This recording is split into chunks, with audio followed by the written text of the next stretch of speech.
Hi, welcome to another episode of Greer Talks. It's sort of like TED Talks, but I don't have an audience and I do it in my garage. Today we're going to talk about useless tools that are given to us by our employers. Did you ever get a computer that ran too slow to do your daily work? Or maybe you had a broom that created more of a mess than it actually cleaned up? These are the kind of tools that I'm talking about. The Navy gives us lots of tools, including these two uniforms, which we can use as tools on a daily basis. Now, what do I know about uniforms? I'm a 21-year vet, and I've been through 4 different uniform changes, and so I know all about their usefulness and uselessness. But how is any of this relevant? It's because these two uniforms are dangerous and they're useless. How are they dangerous and useless? First, we have to go back in time and talk about where our uniforms actually came from. Rod Powers' 2019 article, Navy Uniform History, talks about in 1791, the Secretary of War issued an order that all of the members of the Navy, officers and enlisted, will have a uniform. It gave explicit instructions on how the uniforms were to be developed for the officers, including their hat, jacket, pants, and regalia.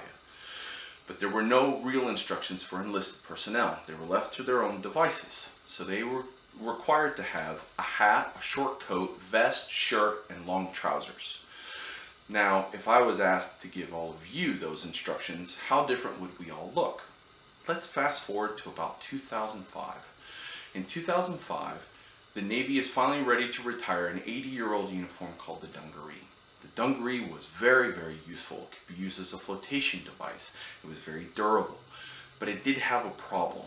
It could show grease and paint rather easily. The one benefit that it truly had was that it was fire retardant. Now, why was that important? We'll discuss that in a moment. The Navy needed to come up with a newer uniform that matched the other services' BDU, battle dress uniform. So, Mark Farm talks about in his 2016 article, the Navy is ready to dump the military's most useless uniform, states that $224 million was used to develop the NWU Type 1, this blue uniform behind me. This uniform could be used from home to work, which was one of the most requested things from enlisted sailors. It could show, or it didn't show grease or paint as easily as the other uniform. It was very durable, but it had a dirty secret.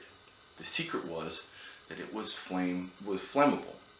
Now, why is it being flammable so important? It's because every single person on a ship is a firefighter, from the captain all the way down to an E1. We're all called, when there is a fire, to fight the fire. And for us to be in a uniform that is flammable is actually dangerous.